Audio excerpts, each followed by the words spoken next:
እግዚአብሔርን ቃል ከመዝሙረ ዳዊት መጽሐፍ መዝሙር 37 ቁጥር 4 ላይና ፊልጵስዩስ ምዕራፍ 4 ቁጥር 4 ላይ እናወጣለን። በኢየሱስ ስም አነበዋለሁ። በእግዚአብሔር ደስ ይበልህ፣ የልብህን መሻት ይሰጣል። ፊልጵስዩስ ምዕራፍ 4 ቁጥር 4 ላይ ሁል ጊዜ በጌታ ደስ ይበላችሁ፣ ደግሜ ላለው ደስ ይበላችሁ፣ ገርነታችሁ ለሰው ሁሉ ይታወቅ፣ ጌታ ቅርብ ነው። በነገር ሁሉ በጸሎትና በምልጃ ከምስጋና ጋር በእግዚአብሔር ዘንድ ልመናችሁን አስታውቁ እንጂ በአንዳች አትጨነቁ። አእምሮን ሁሉ የሚያልፍ የእግዚአብሔር ሰላም ልባችሁንና ሐሳባችሁን በክርስቶስ ኢየሱስ ይጠብቃል። ጉባኤው አሜን ይበል። ቁጥር 4ን የመጨረሻ አንብብልን። ሁል ጊዜ በጌታ ደስ ይበላችሁ፣ ደግሜ እላለሁ ደስ ይበላችሁ። ሁል ጊዜ በጌታ ደስ ይበላችሁ፣ ደግሜ እላለሁ ደስ ይበላችሁ። ኢየሱስ ይባረክ። ሃሌሉያ። ሁል ጊዜ ደስ ይበላችሁ አለ ጳውሎስ፣ ደግሜ እላለሁ ደስ ይበላችሁ። ሃሌሉያ አሜን። Man of God is going to share the word of God. Rejoice in Jesus. Stay connected. ሃሌሉያ። መዝሙር 37 ቁጥር 4 ላይ ሲናገር በእግዚአብሔር ደስ ይበልህ የልብህንም መሻት ይሰጣል። በማን ደስ ይበልህ? በእግዚአብሔር ደስ ይበልህ። ሐዋርያው ጳውሎስ አዲስ ኪዳን ላይ ለፊልጵስዩስ ሰዎች ሲናገር ፊልጵስዩስ ምዕራፍ 4 ቁጥር 4 ላይ ሁል ጊዜ ደስ ይበላችሁ አለ። ደግሜ ላለው ደስ ይበላችሁ። ክብር ለጌታ ይሁን። አሜን። በጌታ ደስ ይበላችሁ በሚል ርዕስ ጥቂት ደቂቃ እግዚአብሔርን ቃል አካፍላችኋለሁ። እስቲ በቀኝም በግራም ወይ ለሶስት ሰው ወይ ለሁለት ሰው ቅርባችሁ ላለ ሰው ይህን መልእክት አስተላልፉ። በዛሬው ቀን ላይ በጌታ ደስ ይበለ፣ በጌታ ደስ ይበለ። በማን አማኝ ደስታውን በሁኔታው ላይ ካደረገ ዛሬ ስቆ ዛሬ ተደስቶ ነገ ደስታውን ያጣል። በጌታ ግን ደስታውን ያደረገ ሰው ሁልጊዜ ስታዩት በመከራው ሲያልፍ፣ በወጀቡ ሲያልፍ፣ በንፋሱ ሲያልፍ፣ በየትኛውም አይነት አስቸጋሪ ሁኔታው ሲያልፍ ደስታው እንደተጠበቀ ነው። ደስታው ከውጪ ሳይሆን በውስጡ ካለው ጌታ ነው የሚመጣው። የአማኝ ሕይወት መሆን ያለበት ይህ ነው። በዚህም ስፍራ ላይ ሐዋርያው ጳውሎስ ሲናገር ይህን ክፍል የጻፈበት ቦታ እስር ቤት ውስጥ ሆኖ ነው። በእስር ቤት ተጥሎ ነው። ጳውሎስ የመጨረሻው የሞቱን ጊዜ እየተጠባበቀ በዛ እስር ቤት ውስጥ ሆኖ ነገር ግን ከውጪ ሊጠይቁ ለሚመጡ ሰዎች በጌታ ደስ ይበላችሁ ብሎ ይነግራቸዋል። አሁን እዚህ ያለን ሰዎች እስር ቤት ሰዎች ጠይቀን ምናቅ ሰዎች አለን፣ ከኔ ጭምር። እስር ቤት ስንሄድ ሰዎችን ስንጠይቅ ሰዎችን ለማበርታት፣ ያዘኑትን ለማጽናናት፣ ደስ እንዲላቸው እንሄዳለን። እውነት ውሸት? ሄደን አጽናንተናቸው ባገኘናቸው ጊዜ ትንሽ ደስታቸው ጨምሮ ሰላም ተሰምቷቸው አግኝተናቸው እንመለሳለን። የሚገርማችሁ ጳውሎስን ለመጠየቅ ሲመጡ ግን እሱ ከውስጥ ሆኖ ነው በጌታ ደስ ይበላችሁ እያለ ውጪ ላሉ የሚናገረው። አንዴ ብቻ ተናግሮ አላቆመም። በጌታ ደስ ይበላችሁ አለ። ደግሜ እናገራለሁ አለ። ደግሜ እላለሁ አለ። በጌታ ምን ይበላችሁ አለ? ደስ ይበላችሁ። ክብር ለኢየሱስ ይሆንለት። መዝሙረኛውም ሲናገር መዝሙር 37 ላይ በእግዚአብሔር ደስ ይበልህ አለ። የልብህንም መሻት ምን ይላል? ይሰጣል። በእግዚአብሔር ምን ይበልህ? ይህን ቃል ብዙዎቻችን እናውቀዋለን። በእግዚአብሔር ደስ ይበል የልብህን መሻት ይሰጣል። በእሱ አብሮነት ውስጥ በምናገኘው ነገር ላይ የተመሰረተ ሲሆን እግዚአብሔር የልባችንን መሻት ይሰጠናል። ብዙ ሰው ወደ እግዚአብሔር ሲቀርብ እንኳን ይዞ በሚመጣው ርዕስ ላይ ይዞ በሚመጣው ጉዳይ ላይ በማጉረምረም ነው በእግዚአብሔር ፊት የሚቀርበው። በዛ ምክንያት የጸሎቱን መልስ ሳይቀበል ይነሳል። በጌታ ፊት ሊያደርግልን የምንፈልገውን ነገር ወደ እግዚአብሔር እግር ስር ይዘን ስንቀርብ እንኳን በሱ እየተደሰትን በሱ ሪጆይስ እያደረግን በመገኘቱ ውስጥ ሰላምን፣ ረፍትን አግኝተን ወደ እሱ እግር ስር ስንቀርብ የልባችንን መሻት እንኳን ጌታ ይሰጠናል። በሱ ደስ ሲለን ማለት ነው። ለዚህ ነው ቃሉ በእግዚአብሔር ደስ ይበልህ የልብህን መሻት ይሰጣል። በዚህ በመጨረሻው ዘመን የጠላት ትልቁ ስትራቴጂ፣ የጨለማው ዓለም ትልቁ ስትራቴጂ የአማኞችን ሕይወት በተለያየ አይነት ክፉ ነገር መምታት፣ ደስታቸውን ከጌታ ላይ አንስተው ምድር ላይ ባለ ነገር ላይ እንዲያደርጉ ነው የጨለማው ትልቁ ስትራቴጂ። በዚህ አታክ ውስጥ ፌል ያደረገ ሰው ዛሬ አይታችሁት ደስ ብሎት አግኝታችሁ ነገ ደግሞ ስታገኙት ሕይወቱ ሁሉ ውጣ ውረዱ በስቶ ማግሮምረም በስቶ በሕይወቱ ላይ ታገኙታላችሁ። ጳውሎስ ለተሰሎንቄ ሰዎች አንደኛ ተሰሎንቄ ምዕራፍ 5 ቁጥር 16 ላይ ሲናገር እንደዚህ አለ፣ በተለይ መጨረሻ ምክሩን ለተሰሎንቄ ሰዎች ሲያስቀምጥ ሶስት ነገሮችን ተናገረ። አንደኛ እንደዚህ ያለ ሁል ጊዜ ደስ ይበላችሁ አለ። ሁለተኛ ሳታቋርጡ ጸልዩ አለ። ሶስተኛ በሁሉ አመስግኑ አለ። ጳውሎስ ለተሰሎንቄ ሰዎች የመጨረሻውን ምክር የተናገረው እነዚህን ሶስት ቁልፍ ነገሮች ነው በሕይወታቸው ላይ አጥብቀው እንዲይዙ የተናገረው። ለኛም አሁን በዚህ ዘመን ፍጻሜ በመጨረሻው መጨረሻ ላይ ላለን ሰዎች ትልቅ ቁልፍ የሆኑ ነገሮች ናቸው እነዚህ ሶስቱ ነገሮች። አንደኛ ምን አለ? ሁል ጊዜ ምን ይበላችሁ? ደስ ይበላችሁ። በሁኔታ ሳይሆን በማን? ሁል ጊዜ በጌታ ምን ይበላችሁ? ደስ ይበላችሁ። ሳታቋርጡ ምን በለው አለ? ጸልዩ። በሁሉስ አመስግኑ። በዚህ ቃል ሕይወቱ የተባረከ ሰው በዚህ ዘመን ፍጻሜ ላይ በምንም ውስጥ ሲያልፍ በከፍታ ነው የሚያልፈው። በመከራ ውስጥ ሲያልፍ በከፍታ፣ በደስታ ከፍታ፣ በክብር ከፍታ፣ በኃይል ከፍታ ያልፋል። ሃሌሉያ። ዛሬም ይህንን ቃል እየሰማችሁ በዚህ ቃል ሕይወታችሁ ይባረክ፣ ይባረክ በኢየሱስ ክርስቶስ። የአማኝ ሕይወት እንዲሆን የተገባው በመከራ ውስጥ እየሳቀ፣ በመከራ ውስጥ እያመሰገነ፣ በመከራ ውስጥ ደስ እያለ ሊያልፍ ነው የተገባው። አባቶቻችንን ሕይወት ስናይ ሐዋርያት ሥራ ምዕራፍ 16 ቁጥር 16 ላይ ስታዩ ሐዋርያው ጳውሎስ የሟርተኛነት መንፈስ ካሰራት ሴት ውስጥ የሟርትን መንፈስ ከማስወጣቱ የተነሳ ተደብድቦ ወደ እስር ቤት ተጣለ። ወንጀል ሰርተው አይደለም፣ ወንጌልን ሰብከው አጋንንትን አስወጥተው ነው የታሰሩት። በታሰሩበት ቦታ ላይ የሚገርማችሁ ገርፈዋቸዋል፣ ተመተዋል። በዛ ብቻ አላቆመም። ከግንድ ጋርም እጃቸውን እግራቸውን ጠርቀው አስረዋል። ከሰውነታቸው ላይ ቁስሉ አልዳንም። እስር ቤት ገና የገቡበት ቀን የመጀመሪያው ቀን ነው።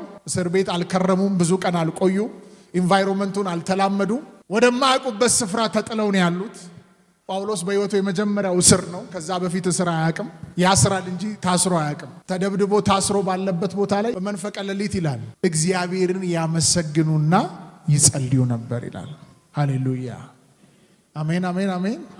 ስንቶቻችንን አሁን ወንጌል ሰርተን ወጥተን ተደብድበን ታስረን እንዴት ነው የምናመሰግነው?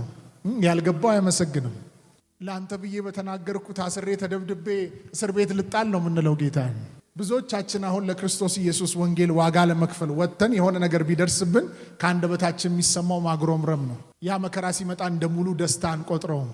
ጳውሎስና ሲላስ ግን በእስር ቤት ተጥለው ተጠርቀው ታስረው ተደብድበው ቁስላቸው አልደረቀም። በመንፈቀ ሌሊት ግን እግዚአብሔርን ያመሰግኑና ይጸልዩ ነበር። ደስታቸውን ጠብቀዋል። በዛ መከራ ውስጥ እያለፉ ደስታቸውን አልጣሉም።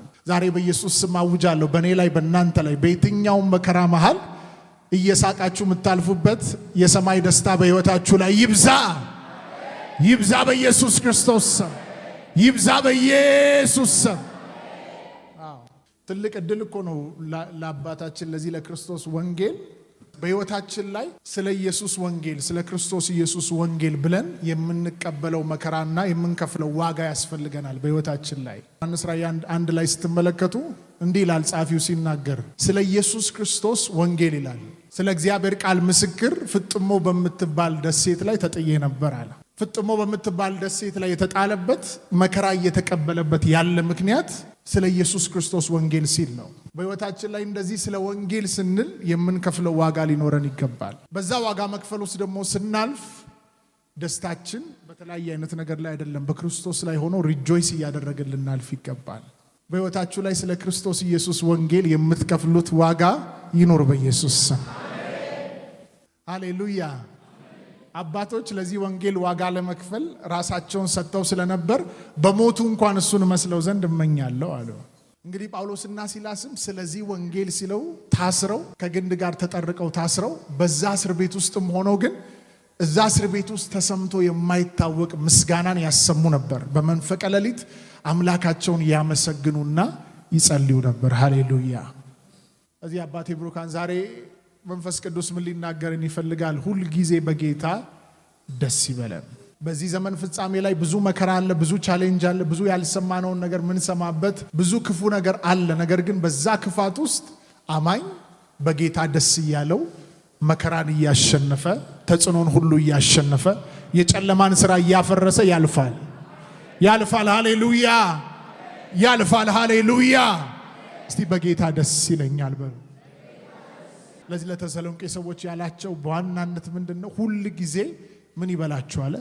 ደስ ይበላችሁ። ሁል ጊዜ በጌታ ደስ የሚለው ሰው ደግሞ የልቡ መሻት የሚሰጠው ሰው ነው። እግዚአብሔር ከበረከቱ የሚያጠግበው ምኞቱን ከበረከት የሚያጠግብ ሰው ነው። እዚህ ማን ነው የልቡን መሻት ማግኘት የሚፈልግ? እስቲ እጁን ከፍ አድርጎ ያሳይ። የልባችሁ መሻት እንዲፈጸም በሕይወታችሁ ላይ የምትፈልጉ ቃሉ እንደዚህ ይላል፣ በእግዚአብሔር ደስ ይበለ። የልብህን መሻት በማን ደስ ይበለ? የልብህን መሻት ምን ይላል? አንዳንዶች ስራችሁ እንዲቀየር፣ አንዳንዶች መንገዳችሁ ዳይሜንሽናችሁ እንዲቀየር የምትፈልጉ በእግዚአብሔር ፊት እያጉረመረምን ይሄን መንገድ ጌታ ሆይ ይሄን ስራ ባክህን እያልን በማጉረምረም መንፈስ ውስጥ በጌታ እግር ስር ብንቀርብ ምንም ይለወጥ ነገር የለም። ነገር ግን በእግዚአብሔር ደስ እያለን በዛ በማንፈልገው ቻፕተር ውስጥ እያለፍን እንኳን በእግዚአብሔር ደስ እያለን የምናልፍበትን ቻፕተር በጌታ ፊት በጸሎት ብናቀርብ ብዙ ሳይቆይ የምንሄድበት መንገድ ሁሉ ይቀየራል። ለምን ቃሉ ነው የሚናገረው፣ በእግዚአብሔር ደስ ይበል፣ የልብህን መሻት ምን ይልሃል? ይሰጣል። ኢየሱስ ይባረክ። ጳውሎስም ፊልጵስዩስ ምዕራፍ 4 ቁጥር 4 ላይ ሲናገር ሁል ጊዜ ደስ ይበላችሁ፣ ደግሜ ላለው ምን ይበላችሁ አለ? ደስ ይበላችሁ። ከዛስ ጌታ ቅርብ ነው አለ። በነገር ሁሉ በጸሎትና በምልጃ ከምስጋና ጋር በእግዚአብሔር ዘንድ ልመናችሁን አስታውቁ እንጂ በአንዳች አትጨነቁ። ሃሌሉያ። የሚያስጨንቅ ነገር ሊኖር ይችላል። ነገር ግን ከሚያስጨንቀው ነገር በላይ ጌታ ለእናንተ ቅርብ ነው። የገባው አሜን ይበል። ከሚያስጨንቀው ነገር በላይ ጌታ ለእናንተ ቅርብ ነው። በእናንተና በሞት መካከል አንድ እርምጃ ቀርቶ ሊሆን ይችላል። ከዛ ሞት በላይ ጌታ ቅርብ ነው። ጠላት በዙሪያችሁ ከቧችሁ ሊሆን ይችላል። ብዙ ክፉ ነገር በእናንተ ላይ ተነስቶ ሊሆን ይችላል። ከዛ ክፉ ነገር በላይ ጌታ ለእናንተ ቅርብ ነው። አንድ ሰው ጮሆ ጌታ ለኔ ቅርብ ነው ይበል። ድገሙና አውጁት። ማን ነው አሁን ሲተነፍስ እየተንጠራራ ትንፋሽ ለመውሰድ ብሎ የሚወስድ ሰው አለ? ትንፋሽ እጅግ ቅርብ ነው። ለአፍንጫችን በጣም ቅርብ ነው። ወደ ውስጥ ስንስብ እናገኘዋለን። ጌታ ከስትንፋሳችን ይልቅ ለኛ ቅርብ ነው። ያው አንዳንዶች ሰውነታችን ላይ ህመም ሊኖር ይችላል። ለምሳሌ አጠገባችሁ የተቀመጠው ሰው ጋፕ አለው። ትንሽ ኢንችም ይሁን ሴንቲሜትር ይሁን በመሃላችሁ ጋፕ አለ።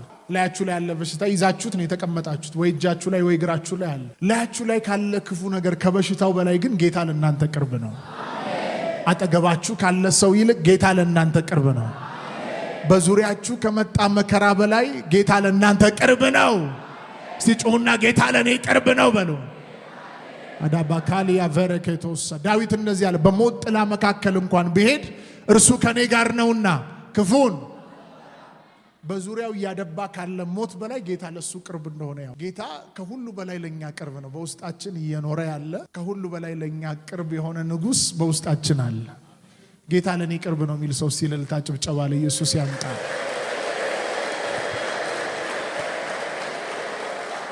ሃሌሉያ። ስለዚህ በነገር ሁሉ በጸሎትና በምልጃ ከምስጋና ጋር በእግዚአብሔር ዘንድ ልመናችሁን አስታውቁ እንጂ በአንዳች አትጨነቁ። በአንዳች አትጨነቁ ሲል አሁን የሚያስጨንቅ ብዙ ነገር አለ። ነገር ግን እግዚአብሔር ቅርብ ስለሆነ አትጨነቁ። ሁል ጊዜ ምን ይበላችሁ እያለን ያለው ደስ ይበላችሁ። እስቲ ቀኝ እጃችሁን ከፍ አድርጉ። በተለያየ አይነት አቅጣጫ ጌታ ላይ ደስታችሁን እንዳታደርጉ ህይወታችሁን እያወከ ያለ ሰላም ነሺ መንፈስ ደስታችሁን እያደፈረሰ ያለ ከዚህ ምድር የሆነ የጨለማ አሰራር ሁሉ በኢየሱስ ስም ከዙሪያችሁ የተበተነ ይሁን። ይበተን ይበተን በኢየሱስ ስም፣ ይበተን በኢየሱስ ስም። ሰላምን የሚያደፈርስ ደስታችሁን በጌታ ላይ እንዳታደርጉ የሚፈልግ የጨለማ ተጽዕኖ ሁሉ በኢየሱስ ስም ይበተን፣ ይበተን በጌታ በኢየሱስ ስም። ዕንባቆም 3:18 ላይ እግዚአብሔርን ቃል እናወጣለን። ምንም እንኳን በለስ ባታፈራ በወይንም ሐረግ ፍሬ ባይገኝ የወይራ ሥራ ቢጎድል እርሾችም መብልን ባይሰጡ በጎች ከበረት ቢጠፉ ላሞች በጋጡ ውስጥ ባይገኙም እኔ ግን በእግዚአብሔር ደስ ይለኛል። ሃሌሉያ። በመድኃኒቴ አምላክ ሐሴት አደርጋለሁ። ጌታ እግዚአብሔር ኃይሌ ነው። እግሮቼን እንደ ዋላ እግሮች ያደርጋል፣ በከፍታዎችም ላይ ያስኬደኛል። አንድ ሰው ጮሆ አሜን ይበል። ቁጥር 17ን አንብብልን ይውላችሁ። ምንም እንኳን በለስ ባታፈራ፣ ምንም እንኳን በለስ ባታፈራ፣ እሺ በወይንም ሐረግ ፍሬ ባይገኝ የወይራ ሥራ ቢጎድል እርሾችም መብልን ባይሰጡ በጎችም ከበረቱ ቢጠፉ ላሞችም በጋጡ ውስጥ ባይገኙ እኔ ግን በእግዚአብሔር ደስ ይለኛል። አሜን። በመድኃኒቴ አምላክ ሐሴት አደርጋለሁ። አሜን። እዚህ ጋር ቆመልን። ዩሲ እነዚህ ጉድለቶች ሁሉ ህይወቴ ላይ ቢሆኑ አለ እኔ ግን በእግዚአብሔር ደስ ይለኛል አለ። በመድኃኒቴም አምላክ ሐሴት አደርጋለሁ። ብዙ ሰው አሁን ይሄንን ጉድለት አስቦ የቤቱን ጉድለት፣ የቤት ኪራዩን ጉድለት፣ የቤተሰቡን ጉድለት፣ የሥራውን ጉድለት አስቦ ከዛ በኋላ የሚናገረው ነገር ማጉረምረም ነው። ምን ነው ብትወስደኝ አይሻልም እንዴ? ምን ነው መተህ ብትገላግለኝ ነው የሚለው። ባሰበው መጠን ሊናገር የሚችለው ማጉረምረምን ነው። የኛ ህይወት ጉድለት፣ የኛ የምናልፍበት መከራ ጌታ የለም ጌታ አለ ብለን እንድንናገር አያደርግም። እግዚአብሔር ታምራት ቢያደርግ ባያደርግ እሱ የታምራት አምላክ ነው። እግዚአብሔር በር ቢከፍትልን ባይከፍትልን እሱ ከፋች ነው። እግዚአብሔር ቢባርክ ባይባርክ እሱ የሚባርክ አምላክ ነው። አሜን። ግን በጣም የሚገርመው የዚህ ሰው አስተሳሰብ፣ የዚህ ሰው አይምሮ ስለ ጉድለቱ ሁሉ ተናገረ። ምንም እንኳን በለስ ባታፈራ አለ፣ የወይራ ስራ ቢጎድል አለ፣ ከብቶች በጋጡ ቢታጡ አለ። እነዚህ ሁሉ ነገር ተጠቅሰው ሰው ለማጉረምረም ነው የሚዘጋጀው። እሱ ግን ምን አለ? እኔ ግን አለ በእግዚአብሔር ደስ ይለኛል። በሉት እስቲ በእግዚአብሔር ደስ ይለኛል አለ። በእግዚአብሔር ደስ ይለኛል። በመድኃኒቴ አምላክ ሐሴት አደርጋለሁ አለ። በመድኃኒቴ አምላክ ሐሴት አደርጋለሁ። በእግዚአብሔር ደስ የሚለው ሰው ደግሞ በሕይወቱ ላይ የሚሆነውን ነገር ቁጥር 18 አንብብልን። በእግዚአብሔር ደስ ይበል የልብን መሻት ይሰጣል ይላል። ቁጥር 18 በእግዚአብሔር የሚደሰት ሰው በአምላኩ ሐሴት የሚያደርግ ሰው የሚያገኘውን ነገር ሲናገር እንደዚህ ይላል። 18ኛው ቃል እኔ ግን በእግዚአብሔር ደስ ይለኛል፣ በመድኃኒቴ አምላክ ሐሴት አደርጋለሁ። ጌታ እግዚአብሔር ኃይሌ ነው፣ እግሮቼን እንደ ዋላ እግሮች ያደርጋል። እግሮቼን እንደ ዋላ እግሮች ያደርጋል። አሁን የዋላ እግር የምትወጣበት ከፍታ በምድር ላይ ያለ እንስሳ፣ በምድር ላይ ያለ የዋላ ጠላት መውጣት አይችልም። የዋላ እግር የምትወጣበት ከፍታ እጅግ ማንም ሊወጣበትም አይችልም። በራሪ ካልሆኑ በስተቀር ዋላ የምትወጣበት ከፍታ ላይ የትኛውም ጠላት ወጥቶ ሊያገኛት አይችልም። ለዚህ እግሮቼን እንደ ዋላ እግሮች ያደርጋቸዋል። በእግዚአብሔር የሚደሰት ሰው፣ በአምላኩ ሐሴት የሚያደርግ ሰው ያልወጣበት ከፍታ ላይ ይወጣል። እግዚአብሔር የልቡን መሻት ይሰጠዋል። ሰው ባልሄደበት ምዕራፍ ላይ ይሄዳል። ዛሬ በኢየሱስ ስም የአንድ ሰው ሐዘን ወደ ደስታ ይቀየር። በጌታ ተደስታችሁ የምትኖሩበት የህይወት ምዕራፍ ዛሬ ይከፈት። ከዛስ ምን አለ? ቀጥልልን። ጌታ እግዚአብሔር ኃይሌ ነው፣ እግሮቼን እንደ ዋላ እግሮች ያደርጋል፣ በከፍታዎችም ላይ ያስሄደኛል። ተገባችሁ ያለውን ሰው በከፍታ ላይ መሄድ ትፈልጋለህ ወይ በሉት። በእግዚአብሔር ደስ ይበል በሉት። ሪጆይስ። የልቡን መሻት የልቡን ሐሳብ ጌታ እንዲፈጽምለት የሚፈልግ ሰው እጁን ያሳየኝ። በእግዚአብሔር ደስ ይበላችሁ። በእግዚአብሔር ደስ ይበላችሁ። በእግዚአብሔር ደስ ይበላችሁ። በመከራ ውስጥ እያለፋችሁ ያላችሁ አንድ መልእክት አለኝ። በእግዚአብሔር ደስ ይበላችሁ። በእግዚአብሔር ደስ ይበላችሁ። ይኸውላችሁ ስሙኝ። አሁን አንዳንዶቻችሁ ብዙ መከራ ውስጥ እያለፋችሁ ያላችሁ ሰዎች አላችሁ። አንዳንድ ሰው ብዙ ማጣት ውስጥ እያለፈ ያለ ሰው አለ። አው በመከራ ውስጥ ልናልፍ እንችላለን፣ ግን በምናልፍበት ሰዓት በጌታ ደስ እያለን በመከራ ውስጥ እየሳቅን ምናልፍ ከሆነ ያ ምድረ በዳ ያ መከራ ይቀየራል። አሜን አሜን አሜን። አሁን አንዳንዶቻችሁ ጉድለት ውስጥ ያላችሁ ሰዎች በዛ ጉድለት ውስጥ በጌታ ደስ ይበላችሁ። የሚቀጥለው ሳምንት አንዳንዶች ስትመጡ ያ ጉድለት ወደ ሙላት ተቀይሮ ታዩታላችሁ በኢየሱስ ስም። ታዩታላችሁ በኢየሱስ ስም። ስለዚህ የመጨረሻ መልእክት ይሄ ነው። በጌታ ደስ ይበለን። በሁኔታ ሳይሆን በማን? በምናየው ነገር ሳይሆን በማን? በምንሰማው ነገር ሳይሆን በማን? አዎ ሃሌሉያ።